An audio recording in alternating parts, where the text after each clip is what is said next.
from VerySpatialTV, and today we're down in the lovely Wharf District here in Morgantown, West Virginia, and we thought this would be a great place to talk about a topic that is really kind of interesting, and that is urban geography and the history of urban spaces, and how even if you, especially if you live in a city, if you look all around you, what you see is actually often an evolution of how your city has been formed and how the places have changed. And so, for example, here in the Wharf District, 100 years ago, this was actually a small little town on the south side. It was called South Morgantown, and it had its own fire department, houses, its own little industry. Back behind me was a carriage works that sold carriages as far away as Pittsburgh and even the Mississippi River area.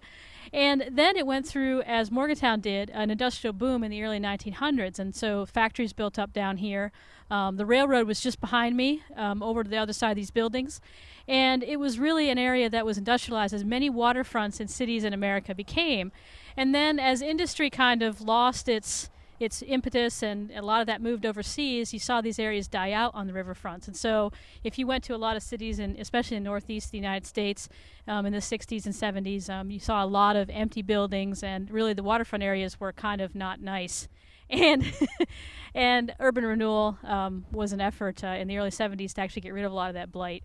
And then what's happened in especially the 1980s, 90s, and even up till 2000s is people became interested in revitalizing waterfronts. And this is an example of what's going on here in Morgantown. You can see behind me a lot of new building. They tore down a lot of the derelict structures. And the idea is that this place is reinventing itself again as a center for retail. There's offices down here. There's upscale condo housing off in the distance. And the idea is a place that once was a small extension to Morgantown became an industrial area. Then it was kind of a symbol of the loss of industry, and it's been revitalized in a process that's urban geographers call gentrification.